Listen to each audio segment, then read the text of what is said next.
भगवान की। तो संसार में विराट स्वरूप परमात्मा का दर्शन करना, पहले एक स्थूल रूप में भगवान का दर्शन होगा, उसके बाद फिर हम सूक्ष्म परमात्मा का दर्शन कर पाएंगे। सब भगवान का विराट स्वरूप है। संसार में जो भी आपको दिख रहा है, हरी हरी छोटी छोटी जो घास आपको दिख रही है, यही परमात्मा की वमावली समझना चाहिए। बड़े बड़े वन उपवन जो हमें दिखाई दे रहे हैं, ये परमात्मा की अलकावली है। और बड़े बड़े जो पहाड़ दिख रहे हैं संसार में, वही भगवान की हड्डियां हैं। गंगा यमुना सरस्वती आदि जो नदियां बह रही हैं, वही प्रभु की शरीर की नाड़ियां हैं।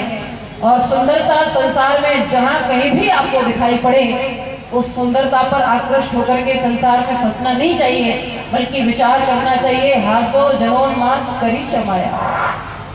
सुंदरता जो भी जहां भी आपको दिखे, उसको परमात्मा की मुस्कान समझ करके दर्शन करना चाहिए। तो आप विचलित नहीं होंगे, आप भटकेंगे नहीं। कठोपनिषद में कहा गया, नेह नानास्ति किंचन, सूर्य एक ही है, अनेक घड़े रख दिए जाए, घड़ों में पानी भर दिया जाए, उन सब घड़ों के जल में सूर्य अलग अलग उसका प्रतिबिंब दिखाई भले ही पड़े, लेकिन जब घड़ों को फोड़ दिया जाए, पानी बह जाएगा, तो सूर्य तो एक ही रह जाएगा। ठीक उसी प्रकार से नेह नानास्ति किंचन, भगवान ने इस संसार को बनाया, अनेक प्रकार के देहधारियों की रचना प्रभु ने कर दी, और इन सब में परमात्मा समाये हुए हैं। लेकिन अनेक रूप धारण करने पर भी परमात्मा एक ही है। एकम सद्विप्रा वदन्ति। छांदोग्य उपनिषद में वर्णन आया, सर्वम खलमिदं ब्रह्म, संसार का कोई स्थान भगवान से खाली नहीं है, सब जगह परमात्मा है। ईशावास्यमिदं सर्वम यत्किंच जगत्याम जगत, हरि व्यापक सर्वत्र समाना, प्रेम ते प्रकट होए में जाना, शेर नाम मैं सब जग जानी, करो प्रणाम जोर युग पानी, अग जग में सब रहित विरागी, प्रेम ते प्रभु प्रगटई जीव आदि। सब जगह परमात्मा है। ब्रह्मई वेदम विश्वम, भगवान स्वयं कहते हैं, मैं सारे संसार में समाया हुआ हूँ। अहे मानुष्य मध्यम चा भूता नामंत एव चा, कहा है संपूर्ण प्राणियों के आदि में भी मैं हूँ, मध्य में भी मैं हूँ, और अंत में भी मैं ही रहूं। सर्गाणा निरंतश्य मध्यम चैवा अर्जुन, भगवान गीता गायक गोविंद कहते हैं, हे प्रथापुत्र अर्जुन, आत्मैव तद्दं विश्वं सृज्यते सृजति प्रभो। श्रीमद् भागवत महापुराण में भी कहा गया, त्रायते त्राते विश्वात्मा ह्रियते हरतीश्वरः। प्रत्यक्ष अप्रत्यक्ष रूप में जो भी वस्तु आपको संसार में दिखाई दे रही है, सब परमात्मा का स्वरूप है।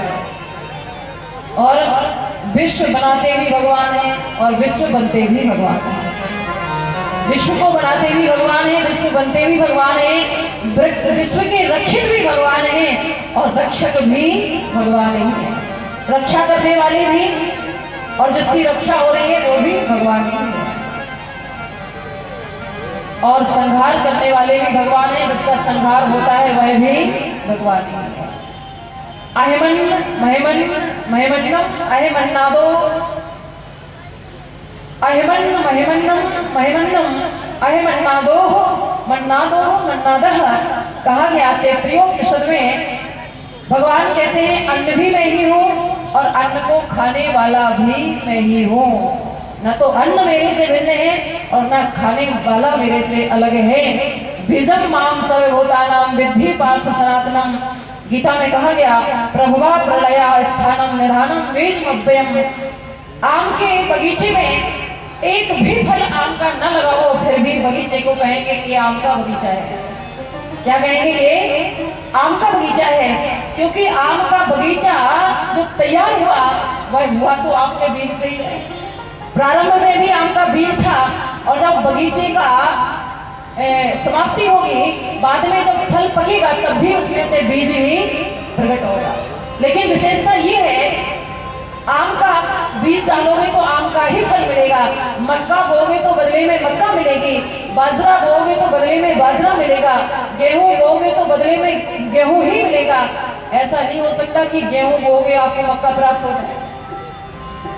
संसार के एक बीज से एक ही तरह का अन्न उत्पन्न होगा, लेकिन परमात्मा तो ऐसा विलक्षण बीज है कि एक परमात्मा रूपी बीज से अनेक प्रकार की सृष्टि उत्पन्न हो जाती है। परमात्मा के स्वरूप में ये विलक्षणता है। तो आज बड़े सुंदर ढंग से दो प्रकार की मूर्तियों का वर्णन मन तो बहुत करता है कि विस्तार से प्रत्येक प्रसंग को सुनाया जाए, लेकिन कल की कथा भी आज पूरी नहीं हुई, क्योंकि 2-2.5-6 घंटे भी श्रीमद् भागवत महापुराण की कथा की जाए तो कम है।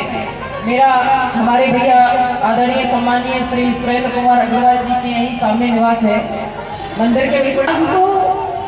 पशु जो है क्या वो अपना जीवन नहीं जी रहे हैं? अगर केवल लोहार की धोखनी की तरह फूकने की तरह हम भी श्वास लेते रहे और जीवन व्यतीत करते रहे तो हमारे जीवन का कोई सार नहीं है। जी तो पेड़ भी रहे हैं, वृक्ष भी रहे हैं, अगर उन्हीं की तरह जड़ होकर के हम भी जीते रहे तो कोई जीवन का सार नहीं है। उसी प्रकार से पशुओं की तरह जीवन व्यतीत नहीं करना चाहिए। अगर हम पशुओं की तरह खाने पीने सोने जागने में दिन व्यतीत करते हैं तो 4 पशु प्रशंसा करते हैं। स्वभिडवरा होश दुखरई संस्कृतः पुरुषा पशु नयत कर्ण पथो पेतो जातो नाम गदा ग्रजः। अगर मनुष्य शरीर पाकर के कोई उपासना नहीं करता तो पशु प्रशंसा करते हैं। पहला प्रशंसक पशु है, पशुओं में श्रेष्ठ श्वान यानी कि कुत्ता, जो केवल लड़ने झगड़ने में ही दिन व्यतीत करता रहता है। उसकी प्रशंसा श्वान करता है। वो कहता है जैसे हम बिन मतलब के पूरा दिन भोगते रहते हैं ऐसे ये भोग रहे हैं, ना तो हमारे भोगने का कोई सार है और ना ही इनकी बात का कोई सार है। तो इनका जीवन और हमारा जीवन एक जैसा है, कोई भेद नहीं है। जो केवल खाने में ही दिन व्यतीत कर रहे हैं उनकी प्रशंसा सुअर करता है।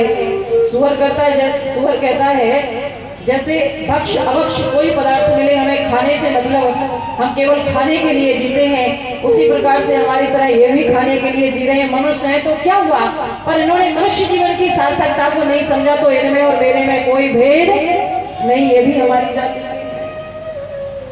तीसरा प्रशंसक पशु है ऊंट। थोड़ा सा धन हो जाने पर जो इतरा करके चलने लग जाते हैं, अपने आगे पड़ोसियों को समझते ही नहीं। ऐसे लोगों की प्रशंसा ऊंट करता है, जैसे हम ऊंची गर्दन करके चल रहे हैं ऐसे ये ऊपर उठा के चल रहे हैं। ये भी हमारी जाति के हैं। चौथा प्रशंसक पशु है खर यानी कि गधा, जो केवल जीवन भर घर गृहस्थी का बोझा ढोता रहता है और अंत काल में वही घर गृहस्थी का बोझा ढोते ढोते जब मरने का समय आ जाता है तो फिर वही घर वाले कहने लगते हैं हे प्रभु अब इन्हें जल्दी उठा लो, बहुत समय हो गया सेवा करते करते, अब और सेवा। जिनके लिए पूरा जीवन न्यौछावर कर दिया वही घर वाले कह रहे हैं जल्दी से उठा लीजिए। तो जो पूरे जीवन भर घर गृहस्थी का बोझा ढोते हैं और अंत समय में कोई कदर उनकी नहीं होती, ऐसे लोगों की प्रशंसा खर करता है, गधा करता है। वो कहता है मैंने भी पूरे जीवन भर मालिक का बोझा ढोया और अंत समय में जब किसी काम का नहीं बचा तो उसी मालिक ने डंडे मार के घर से बाहर कर दिया। इसलिए समझना चाहिए मनुष्य तन की महत्ता को और मनुष्य शरीर पाकर के उपासना करनी चाहिए। बिले बतौर भागवत के माध्यम से बताया कि किस प्रकार से सृष्टि के आरंभ में भगवान ने ब्रह्मा जी को ज्ञान दिया था। अहमेवा शमेवाग्रे नान्यद यद सद सत्परम्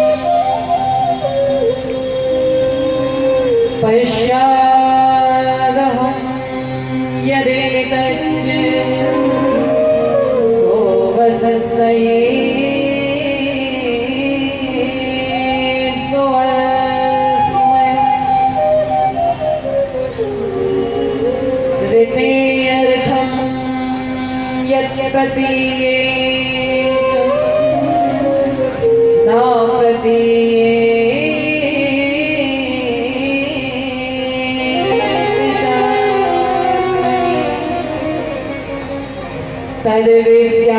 तद्विद्यादात्मनो माया यथा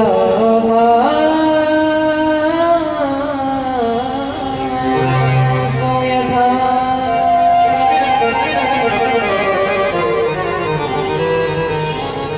यथा महान्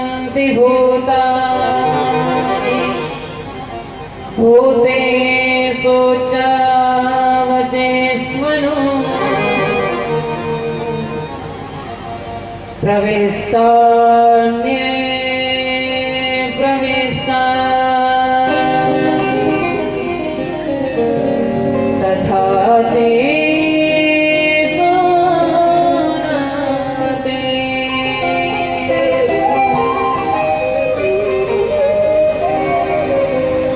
एतावदेव जिज्ञास्यम् तत्त्वजिज्ञासुनात्मना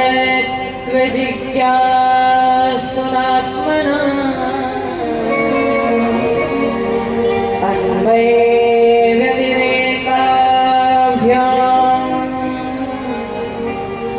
यतस्यात् सर्वत्र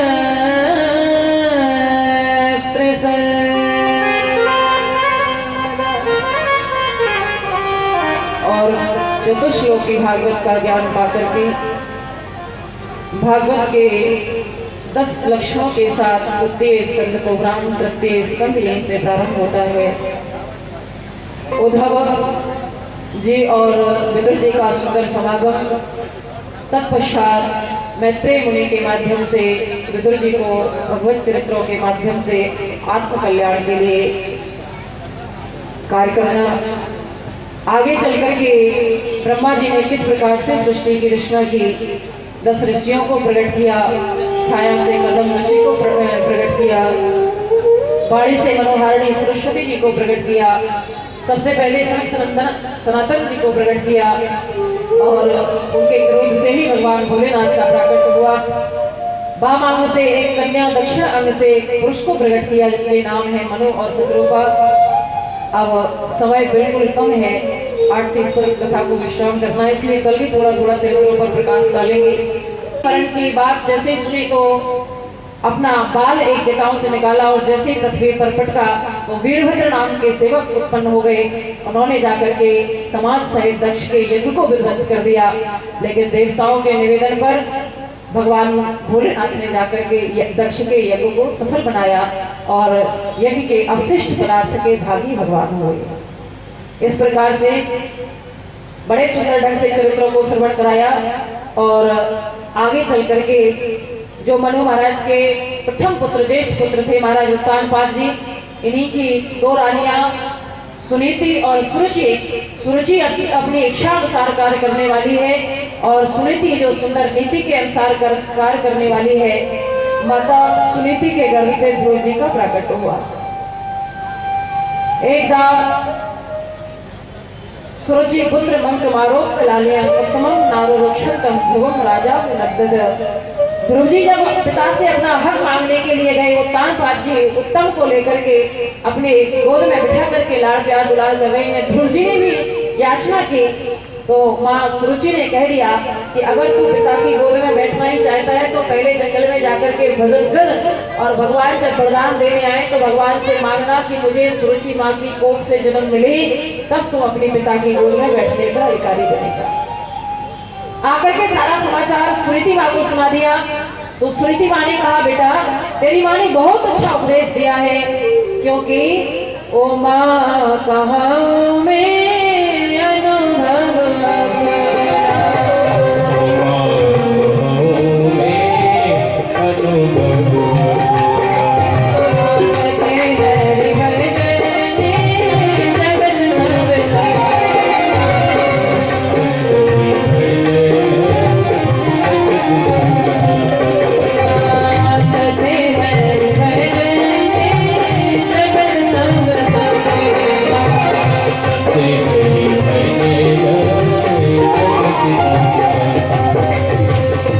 ध्रुव जी ने 5 वर्ष की अवस्था में किस किस प्रकार से तप किया, कैसे गए वो कल बताएंगे, लेकिन आज संक्षेप में झांकी तैयार है। वृंदावन से पधारे हुए हमारे भैया स्वामी जी ने बड़ा सुंदर श्रृंगार किया है। भगवान का कैसे उपस्थित ध्रुव जी को दर्शन देने के लिए होंगे। ध्रुव जी ने तप किया और ध्रुव जी के तप पर प्रसन्न होकर के जब समस्त चराचर जगत के प्राणियों का श्वास अवरुद्ध हो गया, तब देवताओं की प्रार्थना पर भगवान ध्रुव जी को दर्शन देने के लिए पधारते हैं। बोलिए श्री हरि नारायण भगवान की। आप मिल गए, अब मुझे कुछ नहीं चाहिए, बस इतना सा वरदान दीजिए, मुझे ऐसी लगन तुला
भगवान के चरणों में जो अपना सब कुछ समर्पित करने को तैयार है, दोनों हाथ ऊपर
Thank you.